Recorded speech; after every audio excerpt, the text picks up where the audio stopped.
কাউকে দিলেই সে বুঝতেই পারবে না যে মোরব্বাগুলো বাড়িতে বানানো হয়েছে না দোকান থেকে কিনে আনা হয়েছে। কতটা পারফেক্ট হয়েছে দেখুন। মোরব্বার জন্য একদম পারফেক্ট চাল কুমড়ো রেডি। চাল কুমড়োর পুরো গাটা এইভাবে ছিদ্র করে নেব কাঁটা চামচে। বাইরে থেকে যেমন হয়েছে ভিতর থেকেও কিন্তু তেমনই রসালো হয়েছে মোরব্বাটা। নমস্কার বন্ধুরা, কাকলি রান্নাঘর উইথ ভিলেজ ফুডে সবাইকে স্বাগত জানিয়ে আজকে আমি আপনাদের সাথে শেয়ার করব চাল কুমড়োর মোরব্বা।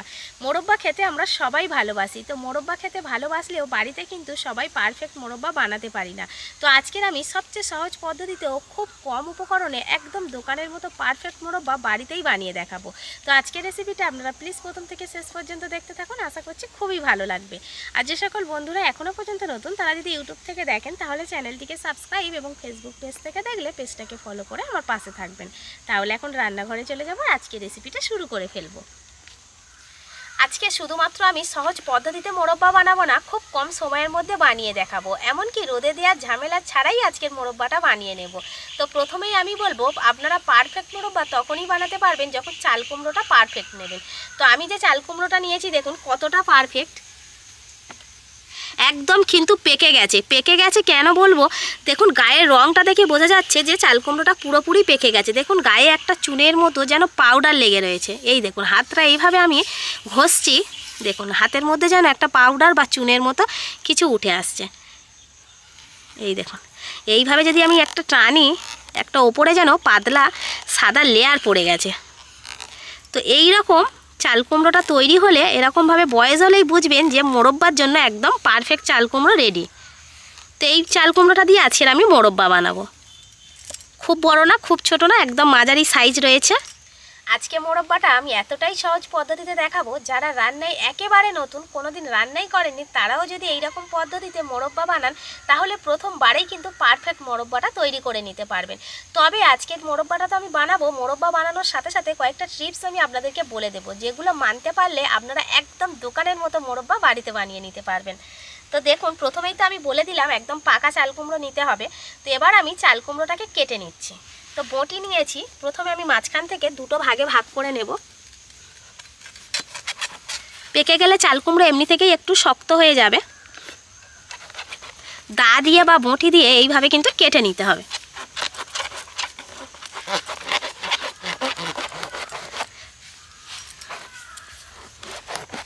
আমি যে কাটছি আপনারা বুঝতে পারছেন যে কতটা পারফেক্টভাবে পেকেছে ভেতর থেকে। দেখুন বীজগুলো কতটা বয়স হয়ে গেছে। তো এবার গায়ের খোসাটা ছাড়িয়ে নিতে হবে। আরও কয়েকটা টুকরো করে নিচ্ছি।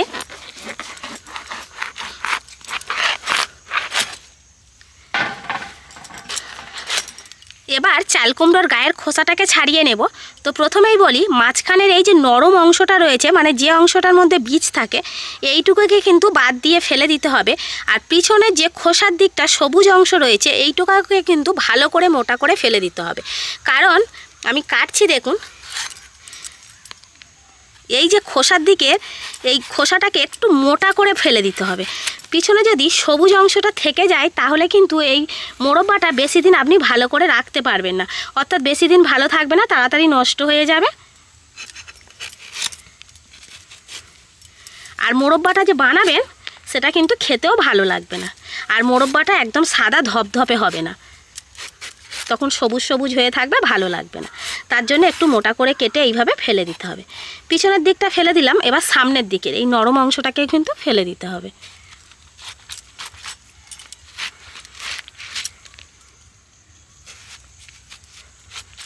মোটামুটি মাঝখানের যে শক্ত অংশটা সেইটাকে নিতে হবে।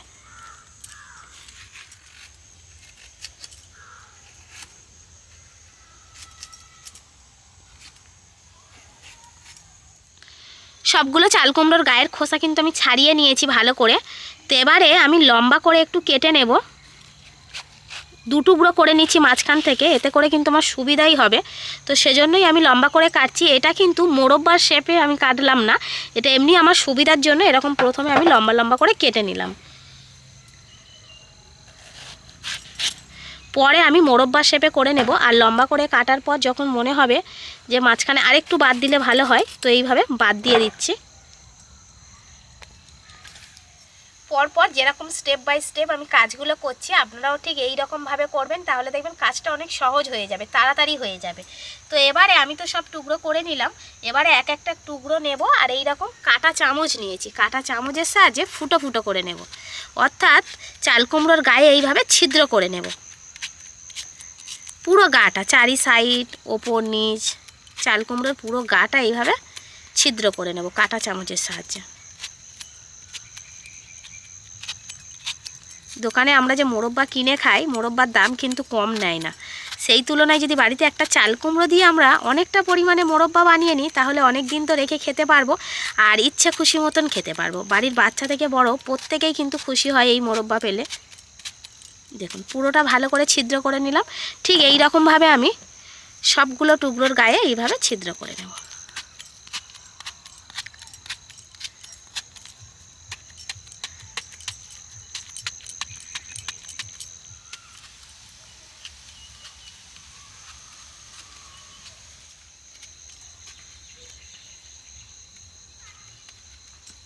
চাল কুমড়োর গায়ে আমি কাঁটা চামচ দিয়ে পুরো ছিদ্র করে নিয়েছি, দেখুন কেমন হয়েছে। একটা যদি পিস আমি এইভাবে করে হাতে মুড়ি, দেখুন কীরকম জলটা বেরোচ্ছে, মানে একদম পুরো নরম হয়ে গেছে, বুঝতে পারছেন? এরকম চিপলে তো দেখুন মানে একদম নরম হয়ে গেছে। তো এবার আমি একটা বড় গামলার মধ্যে বেশ কিছুটা জল নিয়ে নিয়েছি, আর এবার এর মধ্যে আমি দিয়ে দেবো 1 চামচ খাওয়ার চুন। খাবার বলতে যে চুনটা আমরা পান দিয়ে খাই, এমনি পানের সাথে যে চুনটা খাওয়া হয় সেই চুন এখানে আমি 1 চামচ নিয়েছি, জলের মধ্যে দিয়ে ভালো করে গুলে নেব। এটা এমনি নর্মাল জল রয়েছে, ঠান্ডা বা গরম না। এবার এই জলের মধ্যে ভালো করে চুনটাকে গুলে নেব। এবার এই চুনগোলা জলের মধ্যেই আমি এই চাল কুমড়োর পিসগুলোকে দিয়ে দেব। টুকরোগুলোকে এইভাবে জলের মধ্যেই কিন্তু ভিজিয়ে রাখবো।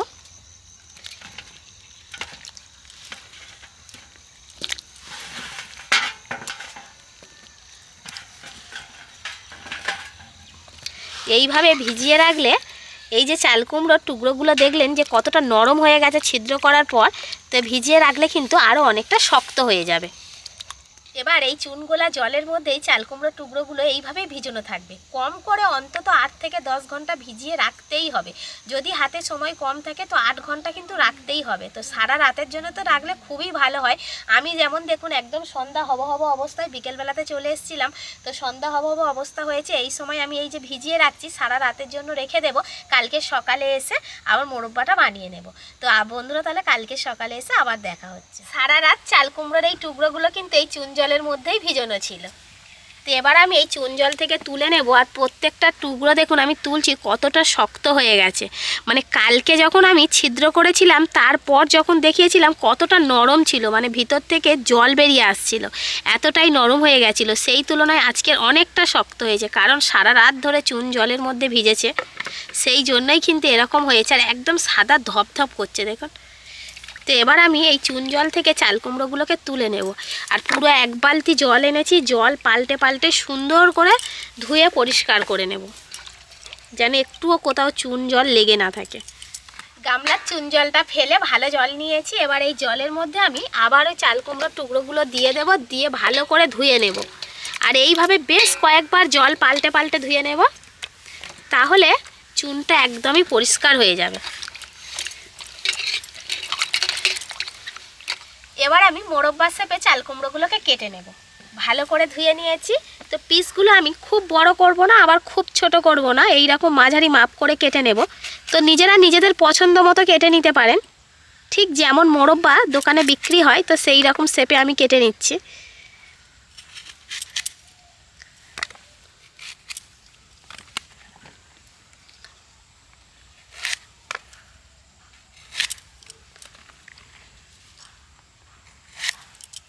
আমি উনান জ্বেলে নিয়েছি, আর কড়াইতে বেশ কিছুটা জল গরম করতে দিয়ে দিয়েছিলাম। এবার ওই জলের মধ্যে আমি কয়েকটা এলাচ দিয়ে দেব, কারণ এই এলাচটা দেওয়ার ফলে কি হবে, চাল কুমড়োর মধ্যে যে একটা কাঁচা গন্ধ থাকে এই গন্ধটা যেমন চলে যাবে, আর মোরব্বার মধ্যে সুন্দর একটা ফ্লেভার আসবে। তো 4টে এলাচ আমি ওখানে দিয়ে দিলাম। এবার এই চাল কুমড়োর টুকরোগুলোকেও আমি জলের মধ্যে দিয়ে দেব। দিয়ে সেদ্ধ করে নেব চাল কুমড়োগুলোকে। পুরোপুরি সেদ্ধ করব না, 90% মতো সেদ্ধ করে নেব। একদম গলে যাবে না, আবার খুব শক্তও থাকবে না। আমি দেখিয়ে দেব সেদ্ধ হলে কীরকমভাবে সেদ্ধটা করে নিতে হবে। তো সবগুলো আমি দিয়ে দিচ্ছি। এবার চাপা দিয়ে দেব, দিয়ে চাল কুমড়োটাকে ভালো করে সেদ্ধ করে নিতে হবে। চাল কুমড়ো সেদ্ধ হতে বেশিক্ষণ সময় লাগে না, কিছুক্ষণ জাল দিয়ে নিয়েছি। এই দেখুন কত সুন্দরভাবে চাল কুমড়োগুলো সেদ্ধ হয়ে গেছে। তো কিভাবে বুঝবেন যে চাল কুমড়োটা মোরব্বার জন্য পারফেক্টভাবে সেদ্ধ হয়েছে কি না? একটা কাঠি নিয়ে নেবেন। তো আমি এখানে একটা বড় দেখে মোটা কাঠি নিয়ে নিয়েছি। এবার এবারে এইভাবে ভালো করে গেঁথে দেব। দিলে দেখুন এপার থেকে ওপার পর্যন্ত কিন্তু চলে যাচ্ছে, অর্থাৎ পুরোটা ভালোভাবে সেদ্ধ হয়ে গেছে। বুঝে নিতে হবে। আর একটা দেখাচ্ছি, দেখুন এই দেখুন কত সুন্দরভাবে মাঝখান ধরে সেদ্ধ হয়ে গেছে। তার মানে এই সময় চাল কুমড়োটাকে তুলে নিতে হবে। তো এবার আমি এখান থেকে জল ঝরিয়ে চাল কুমড়োগুলোকে তুলে নেব। এর থেকে বেশি সেদ্ধ করে ফেলা যাবে না।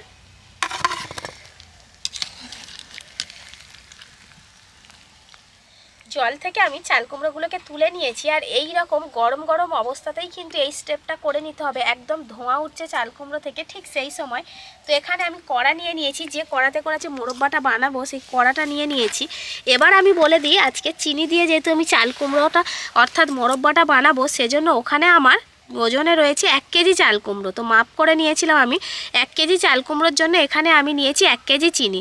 অর্থাৎ চাল কুমড়ো আর চিনির পরিমাণটা কিন্তু একদম সম পরিমাণ রাখতে হবে। 1.5 কেজি হলে 1.5 কেজি চিনি নিয়ে নিতে হবে। এই মাপটা আপনারা ঠিকঠাক করে নেবেন। প্রথমে আমি কিছুটা চিনি কড়াইতে দিয়ে দিচ্ছি। আর আমি আজকে যে পদ্ধতিতে এই মোরব্বাটা বানাচ্ছি, যে কেউ বানিয়ে নিতে পারবেন, এতটাই সহজ পদ্ধতি। প্রথমবারেই একদম পারফেক্ট হবে মোরব্বা। তো এখানে আমি কিছুটা চাল কুমড়ো দিয়ে দিচ্ছি, অল্প করে দিয়ে এই যে চাল কুমড়োর গায়ে চিনিটাকে ভালো করে লাগিয়ে নেব। তো এইভাবে আমি একটু ঝাঁকিয়ে ঝাঁকিয়ে লাগিয়ে নিচ্ছি। যেহেতু চাল কুমড়োটা গরমও রয়েছে, সেদ্ধ হয়ে আছে, সেজন্য হাত না দিয়ে এমনি এইভাবে নাড়িয়ে নাড়িয়ে ভালো করে লাগিয়ে নিচ্ছি। আবার কিছুটা চিনি দিয়ে দেব,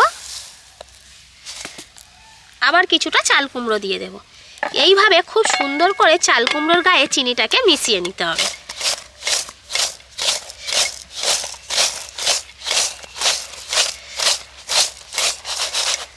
চাল কুমড়োটা গরম রয়েছে, তো সেজন্য চিনিটা কিন্তু খুব তাড়াতাড়ি গলে যাবে, মিশেও যাবে সুন্দরভাবে। পুরো চিনিটা দিয়ে দিলাম। এবার পুরো চাল কুমড়োটাও আমি দিয়ে দেব। এবার আরেকটু ভালো করে মিশিয়ে নেব। এবার খুন্তির সাহায্যে এইভাবে নিচে থেকে চিনিগুলোকে তুলবো, এইভাবে সুন্দর করে মিশিয়ে নেব। এই কাজটা কিন্তু চাল কুমড়োটা গরম গরম থাকতে থাকতেই করে নেবেন। আর উনানে না বসিয়ে নিচে এরকম কড়াইতে একেবারে করে নেবেন, তাহলে চিনিটা খুব ভালোভাবে মিশবে।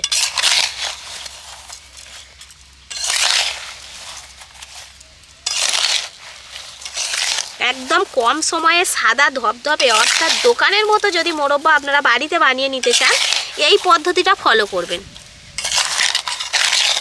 এবার কড়াটা নিয়ে আমি উনানে বসিয়ে দিয়েছি। আর উনানে কড়া বসিয়ে দেওয়ার সঙ্গে সঙ্গেই কিন্তু এইরকম অনবরত নাড়তে হবে।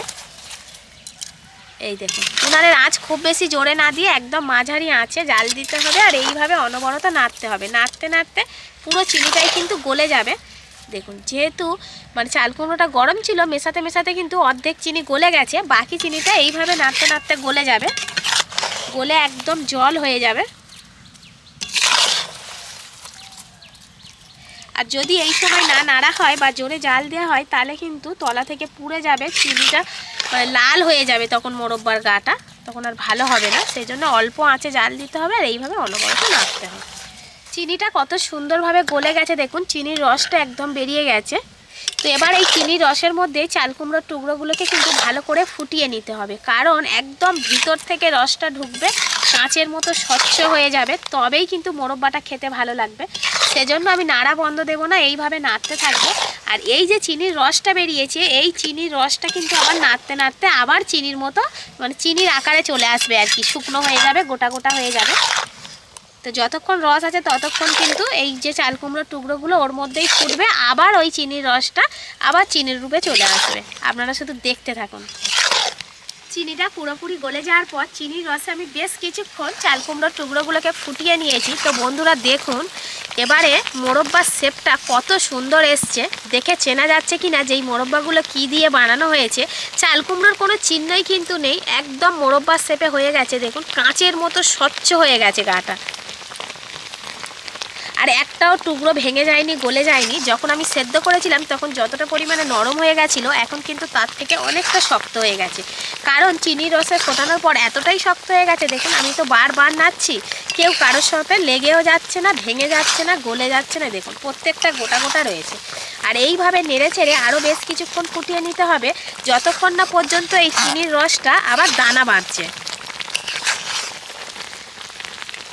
যত চিনির রসের মধ্যে এই মোরব্বাটা ফুটবে ততই কিন্তু ভেতর থেকে রসটা ঢুকবে আর ভেতরটা পুরো রসালো হয়ে যাবে।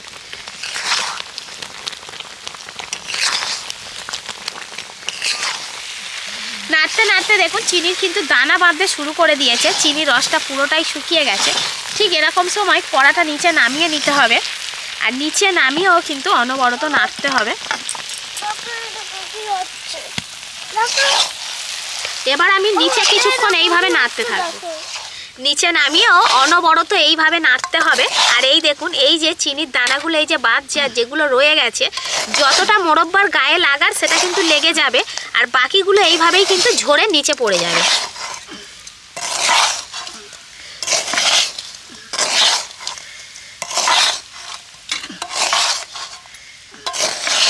নাড়তে নাড়তে মোরব্বাটা একদমই ঠান্ডা হয়ে গেছে এবং কতটা সাদা ধবধবে হয়েছে দেখুন,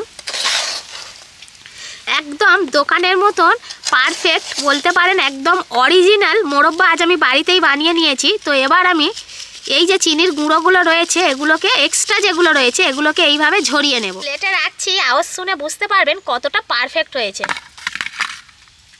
এগুলো কাউকে দিলেই সে বুঝতেই পারবে না যে মোরব্বাগুলো বাড়িতে বানানো হয়েছে না দোকান থেকে কিনে আনা হয়েছে।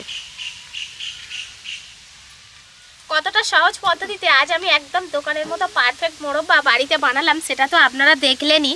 তো এর আগে আমিও কিন্তু একবার রোদ্দুরে দিয়ে মোরব্বা বানিয়েছিলাম, তো সেই মোরব্বাটা একেবারে লাল হয়েছিল, কিন্তু ভালোই হয়নি, একদম মানে বাজে টাইপের হয়েছিল। তো আজকের আমি যেভাবে বানালাম, সময় তো কম লাগলো, একদম সহজ পদ্ধতিতে। যারা বাড়িতে নতুন রাঁধুনি কিংবা পুরনো রাঁধুনি রয়েছেন, যেই বানাবেন প্রথমবারেই কিন্তু একদম সাদা ধবধবে এইরকম পারফেক্ট মোরব্বা আপনারা বানিয়ে নিতে পারবেন। শুধু এই পদ্ধতিগুলো আপনাদেরকে ফলো করতে হবে। আজকের এই চাল কুমড়োর মোরব্বাটা কতটা পারফেক্ট হয়েছে দেখুন, আওয়াজ শুনেই বুঝতে পারবেন। বাইরে থেকে যেমন হয়েছে ভিতর থেকেও কিন্তু তেমনই রসালো হয়েছে মোরব্বাটা।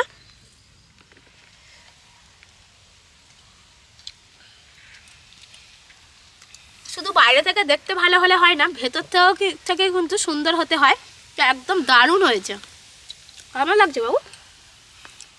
ভালো? এবার ঘুরবো। ওদিকে কেন ঘুরবে?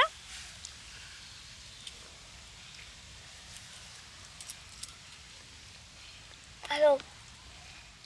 এখন তো শীতকাল চলছে, আর এই শীতকালে কিন্তু এই চাল কুমড়োটা একটু বেশি পরিমাণে পাওয়া যায়, অর্থাৎ চাল কুমড়োটা এখন কিন্তু একদম ভালোভাবে পেকে যায়। তো যাদের যাদের বাড়িতে গাছ রয়েছে চাল কুমড়ো দেখবেন এখন পেকে গেছে, আর যাদের নেই বাজারে কিনতেও পাওয়া যায়। তো এই সময় চাল কুমড়ো কিনে নিয়ে আপনারা যদি বেশি করে মোরব্বা বানিয়ে রাখেন তো অনেক দিন পর্যন্ত ভালো থাকবে। আর এটা একটা কাঁচের বয়ামে করে রেখে ঢাকনা দিয়ে রেখে দেবেন, দেখবেন যতদিন ইচ্ছা রাখবেন ততদিনই ভালো থাকবে। একদম এরকম শক্তই থাকবে, ভেতর থেকে রসালো হবে, আর বাড়ির বাচ্চা থেকে বড় যাকেই দেবেন সেই কিন্তু খুশি হয়ে যাবে। তো বন্ধুরা এইরকম মানে কয়েকটা টিপস আপনারা ফলো করে যদি এই মোরব্বাটা বাড়িতে বানান না, দেখবেন বাড়ির সবাই ভীষণ খুশি হবে, নিজেরও ভালো লাগবে। তো আপনারা তো বানাচ্ছেন, আর আমার আজকের এই চাল কুমড়োর মোরব্বা রেসিপিটা আপনাদের কেমন লাগলো সেটা কিন্তু অবশ্যই কমেন্ট করে জানাবেন। আর ভালো লাগলে লাইক, কমেন্ট, শেয়ার, সাবস্ক্রাইব এবং ফলো করে আমার পাশে থাকবেন। আর আমার নিত্য নতুন রেসিপিগুলো এইভাবেই দেখতে থাকবেন। তাহলে আজকের মতো এখানেই শেষ করছি। সবাই ভালো থাকবেন, সুস্থ থাকবেন, দেখা হবে পরের রেসিপিতে।